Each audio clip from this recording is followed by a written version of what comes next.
My name is Judy Peck, and I'm 27 years old.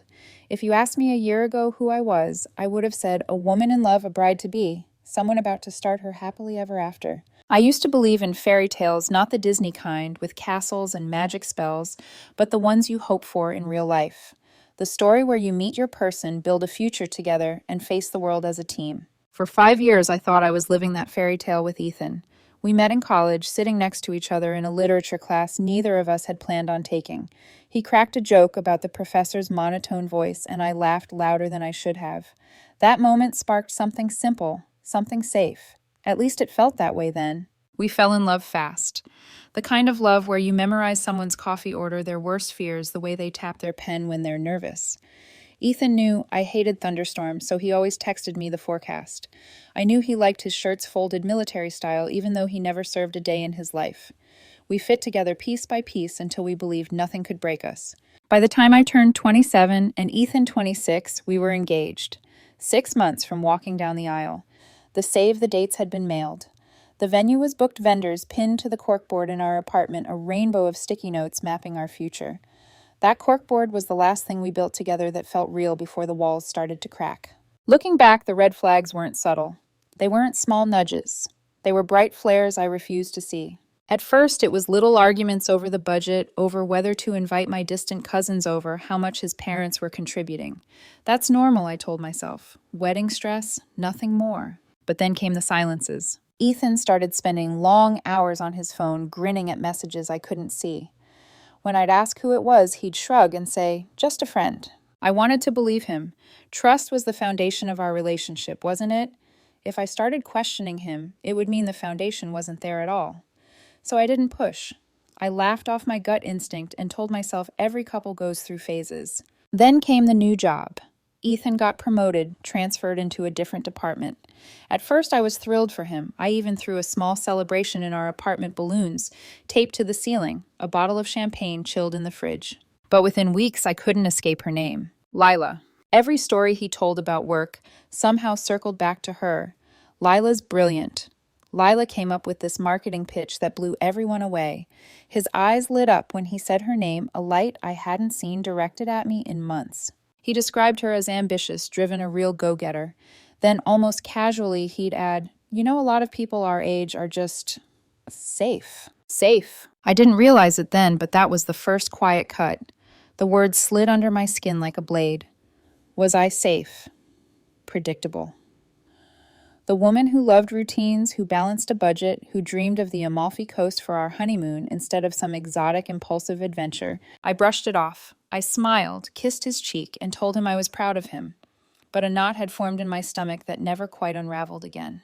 A few weeks later, the knot grew tighter. We were reviewing honeymoon options when he suddenly said, "Bali. Let's do Bali." Bali. That wasn't on our list. We had always talked about Italy, the Amalfi Coast lemon groves, sunsets on cliff sides. That was our dream. I asked why the change. His answer was strange, almost careless. "Lila went recently. She said it's amazing. Way better than Italy." The air in our apartment shifted. The corkboard, once a monument to our shared dreams, now looked like a map of compromises only I seemed to care about. For the first time, I realized Ethan's heart might already be somewhere else. At night, I'd lie awake next to him, listening to the rhythm of his breathing, wondering if he was dreaming of me or of her. I told myself not to spiral, not to become the jealous fiancé. But when I reached for his hand in the dark and found only cold sheets, the truth pressed harder. Something was slipping away. I still believed in fairy tales, but maybe this was the part no one talked about the chapter, where the prince looks at another princess and decides happily ever after isn't enough. I didn't know it then, but the story I thought was mine was about to be rewritten without me. The day my world broke apart was a Sunday. Ethan and I drove to his parents' house for a family dinner. I remember staring out the passenger window, the late sun sliding across the glass, feeling an unease I couldn't name. The air in the car was heavy with silence. He scrolled his phone at every red light, grinning at messages I didn't dare ask about anymore. When we pulled into the driveway, I forced a smile. His mother had gone all out: roast beef, mashed potatoes, homemade apple pie. A table set like a holiday. The warmth of it should have comforted me, but instead it pressed on my chest like I was performing in a play I didn't audition for. Dinner started light. His father asked about work, his mother bragged about Ethan's promotion, and I did what I always did: smile, nod, keep the peace. I thought I was doing well. Until his uncle leaned back in his chair, glass of wine in hand, and looked directly at me. "You've got a good one here, Ethan," he said. "Judy's dependable, loyal, the kind of woman you build a life with." I blushed, embarrassed by the attention, but proud too. I waited for Ethan to smile, to agree to place his hand on mine the way he used to. Instead, he smirked. That sharp, crooked smirk I'd started to hate. "Yeah," he said, tilting his glass. "She's safe." The word landed like a stone in my stomach. His uncle chuckled, not catching the edge in his voice. But I did. Every nerve in my body went still. I turned to him. "What's that supposed to mean?" He leaned closer, his voice low enough that only I could hear, though his eyes glinted with the thrill of being cruel. "It means you've got your life planned out. House in the suburbs, a savings account, maybe 2 kids and a dog. Secure, predictable, safe." I felt my throat tighten. And that's a problem. He didn't flinch. He didn't soften. Instead, he gave a hollow laugh, then whispered words that froze the room around me. "I don't want safe, Judy. I want more. That's why I've been seeing Lila." The world tilted. The voices of his family blurred into static. I could hear forks against plates, his mother fussing in the kitchen, but it all sounded 1,000 miles away. What the words scraped out of me barely audible. He leaned back casual, as if confessing a parking ticket. Exactly what it sounds like. We clicked. She's ambitious, exciting. She wants to live big, not just exist. I sat paralyzed, the engagement ring on my finger, suddenly burning a shackle of humiliation. My pulse roared in my ears, drowning out the clatter of the dining room. "You're joking," my voice cracked, desperate for denial. But he shook his head, that smug smirk widening. "I'm not going to apologize for it. It was a mistake, sure, but a necessary one. Showed me what I was missing." Something in me cracked. The girl who believed in fairy tales, who built corkboards of dreams, who defended his silences, she shattered right there at that dinner table, and Ethan didn't stop. He leaned in again, like delivering the final blow in some twisted performance. "We're on different paths, Judy. You're happy with normal. I need more." His mother called from the kitchen. "Dessert's ready." Ethan straightened, smoothed his shirt, and smiled like nothing had happened. He got up to help her carry plates, leaving me frozen in my chair, invisible. The smell of apple pie drifted into the room. His uncle poured more wine. His sister scrolled on her phone. Life around me kept moving, while mine had just collapsed in silence. I didn't cry. I didn't scream. I simply stood slow and deliberate, like moving through water. My hand slid the wedding binder off the side table. I pulled my half of the plans from the pocket and placed it neatly on the arm of the couch. Then I slipped off the ring, that heavy mocking band of gold. I set it down beside the binder. And with a calm I didn't know I possessed, I walked out the front door. The sound of laughter and cutlery followed me down the hallway like an echo from another life. The walk to my car felt endless. Every step was heavier than the last, but my body kept moving, because staying meant suffocating. I slid into the driver's seat and gripped the wheel. My chest rose and fell, but no tears came, no screams. Just a cold, hollow silence, as if every emotion had been scraped clean out of me. The fairy tale was dead, and Ethan had buried it with a smirk. The hours after that dinner blurred together like a film reel playing too fast.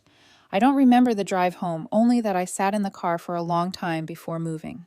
My hands were clenched so tightly around the steering wheel that my knuckles turned white. The apartment was dark when I stepped inside. Our apartment.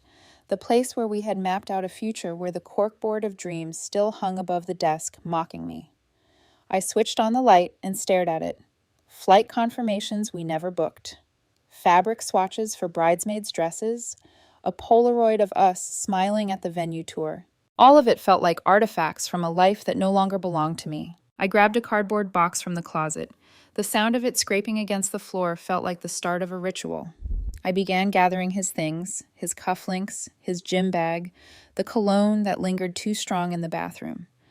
Every item I placed into the box was a cut, severing me from the illusion of us. The apartment, once alive with our routines, quickly became a hollow museum. A toothbrush left on the counter, a pair of sneakers by the door, relics of a man who had already moved on long before he confessed. I moved mechanically because if I stopped, I might break. When the boxes were lined neatly by the front door, I sat on the couch and stared at them. It looked too tidy, too final, like I'd been preparing for this all along. Maybe deep down I had.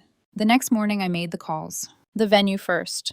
The woman on the phone sounded shocked, then awk, peckly sympathetic. "I'm sorry to hear that," she said, her voice soft. "I'll process the cancellation." Then the caterer, the photographer, the DJ. Each call chipped away at me. Each polite voice on the other end reminded me of the life I was dismantling piece by piece. When I finally hung up the last call, the silence in the apartment roared. There were still 2 calls left, the hardest ones. My parents. I dialed my mother's number with trembling fingers. She picked up on the second ring, her warm voice immediately sensing something was wrong. "Judy, honey, what's happened?" The words caught in my throat. "The wedding? It's off." Silence. Then a sharp inhale. "What do you mean? Did you and Ethan?" "He ended it," I said quickly before the tears could come. There's someone else." The weight of the words nearly crushed me, but my mother's voice steadied. "Oh, sweetheart." Her tone was layered with heartbreak and fury. "Come home. You don't need to explain. Just come home." I promised I would visit soon, but not tonight. Tonight I needed to finish the severing. The last call was the one I dreaded most, Ethan's mother. She answered cheerfully, unaware of the wreckage. "Judy." "Did Ethan finally confirm the caterer? I've been reminding him all week." I closed my eyes. "No, Mrs. Hayes. I'm calling to tell you, there won't be a wedding." The line went silent. I could almost hear her heartbeat in the stillness. "What happened?" she finally whispered. "Ask your son," I replied. My voice was calm, almost detached. "I wish you well." I hung up before she could ask more. It wasn't my responsibility to explain her son's cruelty. That night, I sent Ethan the only message I would ever write to him again. "Your things are at the door. The wedding is canceled. Goodbye, Ethan." I placed my phone face down on the desk and turned the ringer off. For the first time in 5 years, I wasn't waiting for a reply. The silence pressed in on me, cold and vast. But within that silence, there was a strange kind of peace. The woman who had once believed in forever with Ethan no longer existed. She had died at that dinner table, smothered by his smirk and his betrayal. And in her place was someone else. Someone I didn't know yet, but someone who would not beg, would not break, and would not look back. The unmaking of a life was complete. All that was left was to start again. The weeks after the breakup stretched into months. At first, every day felt like trudging through mud, slow, heavy, exhausting. But time, as it always does, carried me for peck. I poured myself into routine. The gym in the mornings, work during the day, long walks in the evening. Silence became less suffocating and more like a shield. My apartment, stripped of Ethan's things, echoed at first. But gradually, it began to sound like mine again. For a while, I didn't think about him. Not consciously, but the world has a cruel way of serving news you never asked for. It began with small things. A mutual friend trying to tread carefully messaged me one night. "Hey, Judy, I'm really sorry about everything. I heard Ethan and Lila are complicated right now." I read it twice, then set the phone aside. I didn't reply. I didn't need details. But a seed of curiosity had been planted. A few weeks later, I saw them. It was at a friend's birthday party. I almost didn't go, afraid of pitying looks and whispered questions. But something inside me wanted to reclaim the space, to prove to myself I wasn't defined by his betrayal. The party buzzed with laughter and music when I spotted them across the room. Ethan, dressed in a sleek suit that looked almost too expensive, stood with Lila draped over his arm. She laughed loudly at every joke, her voice pitched just a little too high, her hand clutching his sleeve like she needed the world to see. For a moment, the sight of them together stung like salt in an open wound. But then I looked closer. Ethan's smile was wide, but it didn't reach his eyes. His phone buzzed constantly in his hand, and each time he glanced at it with an edge of desperation. He wasn't enjoying the party he was performing, putting on a show. And Lila, she was radiant on the surface, but her laughter had a brittle edge. Her gaze flicked around the room, searching, measuring. She looked less like a woman in love and more like an actress terrified of losing the spotlight. I kept my distance, but whispers carried. 2 women near me lowered their voices, not knowing I could hear. "She complains about money all the time. He says he has investors, but no one's actually seen proof." Their words trailed off when Lila passed by, her perfume heavy in the air. But the damage was done. The cracks were showing. Later that night, I found myself outside on the balcony, breathing in the cool air, trying to calm the storm inside me. A friend joined me, hesitant. "I know you don't want to hear about him," she began softly. "But people are starting to wonder. He's living big, but no one knows how. It doesn't add up." I nodded, saying nothing. Inside, though, something shifted. For months, I had carried the humiliation of being left behind. But watching them, listening to those whispers, I realized the roles were reversing. They weren't untouchable. They weren't golden. They were fragile, standing on a glass floor, already splintering beneath them. And me, I was still standing. For the first time since the dinner that destroyed me, I felt a flicker of something I hadn't dared to hope for. Not revenge, not triumph. Strength. The storm that had once swallowed me was now circling them, and I was watching from a distance untouchable. It happened on a Thursday evening. I was sitting at my kitchen table sipping tea after a long day when my phone buzzed with a notification. At first, I ignored it, but then another came, and another. Texts, headlines, messages lighting up the screen like sparks in the dark. When I finally picked it up, the words hit like a punch to the chest. Local entrepreneur Ethan Hayes indicted for securities fraud. I froze, staring at the screen. The article was brutal in its detail. Ethan had been raising money for a company that didn't exist. Promises of investments, glossy presentations, fake contracts. For years, he had been spinning illusions, and the lifestyle that once seemed ambitious and dazzling was nothing more than smoke and mirrors. The suits, the trips, the expensive dinners with Lila, it was all stolen from people who had trusted him. And Lila, her name was in the article too. Complicit, they called it. Not as deeply involved as Ethan, but implicated nonetheless. The glamorous partner now reduced to a footnote in a scandal. I set my phone down and leaned back in my chair, staring at the ceiling. No anger, no gloating, just quiet. It was as though a storm had finally broken far away and I could only hear the distant thunder. I thought back to that night at his parents' dinner table, the smug look on his face, the way he said he wouldn't apologize, the way he called me safe, like it was an insult. And now, safe was freedom. Safe was peace. Safe was not standing in the wreckage of a ruined empire built on lies. The next morning, I walked to a cafe near my office. I ordered coffee and sat by the window, watching people hurry past with their own lives, their own secrets. For the first time in months, the air around me felt light. My phone buzzed again. This time from friends, acquaintances, even people I hadn't spoken to in years. Everyone wanted to know if I'd seen the news. I responded to only one, a simple message. Yes, I saw. I'm fine. Because I was. Ethan's collapse wasn't my victory. It wasn't even my fight. It was the natural end to the choices he made, the lies he told, the life he built on shifting sand. Justice had come not with sirens and handcuffs I witnessed firsthand, but with headlines and whispers spreading like wildfire. I didn't need revenge. I didn't need to lift a finger. The world had done it for me. As I sipped my coffee, I realized something I hadn't felt in a long time. Relief. Not the desperate kind that comes from hoping someone will come back, but the steady kind, the kind that comes when you finally know the storm that once consumed you has moved on, and this time it isn't coming back. The fairy tale he left me for had turned into a nightmare. And I was awake. It started with a text. Hey, Judy. I know this is a long shot, but it's me. I'm sure you've heard about what happened.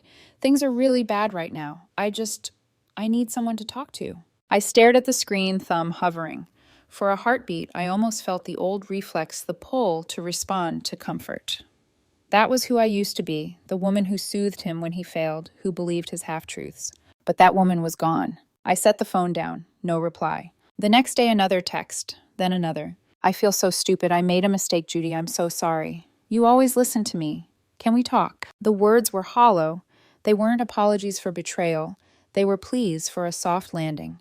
For someone to catch him now that the world had turned its back. I ignored them. Silence became my answer. Days later, the tone shifted. Are you just going to ignore me after everything I thought you were a decent person? I know you're seeing these. This is low, Judy. Real low. I almost laughed at the absurdity. He had cheated, humiliated me, dismantled our future with a smirk, and now my silence was the cruelty. Still, I didn't reply. But Ethan didn't stop at me. He found another way in. One evening, my phone rang. My mother's name lit up the screen. I answered immediately, worried. Judy, honey, her voice was tight, uneasy. Ethan called me. My blood ran cold. What did he say? He was crying. He said he'd made a terrible mistake, that he's lost everything. He begged me to tell you he's not the same person anymore, that he's learned his lesson. She paused. He sounded desperate. I closed my eyes, inhaling slowly. Desperate was exactly what he was. Mom, I said, my voice steady. He's trying to use you to get to me. Please don't talk to him again. This isn't our burden. It's his. Her breath hitched. I just didn't know what to say. Say nothing, I answered firmly. Block his number. Don't let him drag you into this. I've moved on and you need to as well. There was a silence on the line. Then her voice softened, full of pride. You've become so strong, Judy. I'll do what you say. When I hung up, I sat in the quiet of my apartment, hands folded in my lap. Ethan's world had collapsed, and he was clawing at the wreckage, trying to pull me back into the ruins with him. But I refused. Every unanswered text, every ignored plea, every boundary I held each was a brick in the wall between us. And behind that wall, I was building something new. I didn't know what it would look like yet, but it would be mine, and it would never again include him. It happened on a night that should have been ordinary. Daniel and I had plans for dinner at a new restaurant downtown, one that had just opened and was buzzing with reviews. We walked in hand, laughing about something silly he'd said in the car. For the first time in what felt like forever, I was light, free. And then I saw him, Ethan. He sat near the entrance at a small table alone. No suit this time, no polished confidence. Just a man hunched over his phone, his face pale, his eyes hollow. He looked smaller than I remembered. My steps faltered, but Daniel squeezed my hand gently. "You okay?" he whispered. I nodded. "Yeah, I'm fine." We were led to a table across the room. I told myself I wouldn't look again, but when I glanced up, his eyes were already on me, wide, shocked. He saw Daniel. He saw me smiling. And in that instant, the roles shifted. The man who once smirked as he told me he wanted more now stared like a ghost who'd just realized what he'd lost. Minutes later, he stood and started walking to peck us. Daniel noticed. "Do you want me to—" "No," I said softly. "Let me handle this." Ethan stopped at our table. His eyes darted between us, his hands trembling slightly. "Judy, can I talk to you?" "Just for a minute. Alone." I looked at him, calm, my face a mask of composure. Then I gestured to Daniel. "Ethan, this is Daniel. Daniel, this is Ethan." Ethan flinched at the formality, like a door slamming shut. "Please," he whispered, leaning closer. "Things are bad. Lila's gone. My family won't even pick up the phone. His voice cracked. "I'm so alone. I miss you. I miss us." For a long moment, I studied him. The man who once mocked my stability, who threw away our future with a smirk, now stood before me, begging for scraps of mercy. I drew a slow breath. "The woman who wanted to marry you doesn't exist anymore," I said evenly.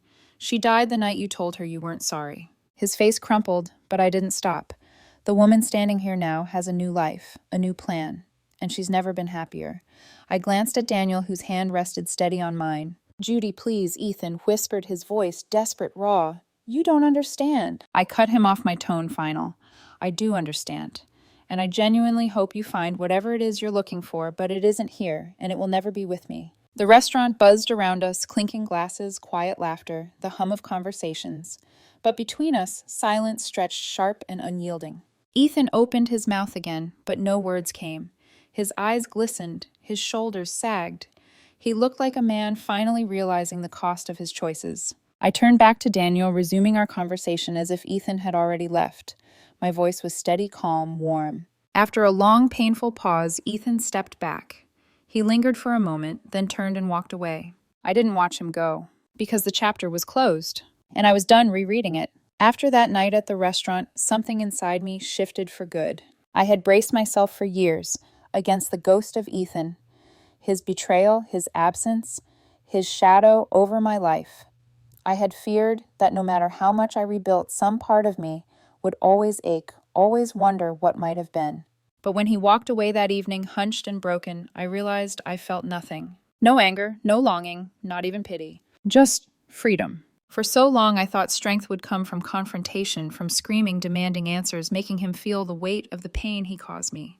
But in the end, my silence had been louder than any words. My refusal to go back, my refusal to even dignify his pleas with a response that was my revenge. And it was enough. In the weeks that followed, I found myself laughing more. Daniel and I explored new restaurants, took weekend trips, filled our days with small, ordinary joys that felt extraordinary because they were ours. My friends said I seemed lighter, my smile brighter. I think they were right. Sometimes, though, I would catch myself remembering. Not the love, not the pain, but the lesson. I had once believed that fairy tales ended when someone chose another over you. That betrayal was the final page. But I know now that's not true. The real ending comes when you stop letting their choices define your story. When you reclaim your voice. When you build your own future. When you realize that being safe was never a flaw, it was strength. Ethan's world collapsed, and I wasn't there to catch him. I wasn't there at all. because his story was no longer mine to live. My story is here, in this moment, in every step for Peck. And for the first time in a very long time, I am free. The past is a ghost, and I don't chase ghosts anymore.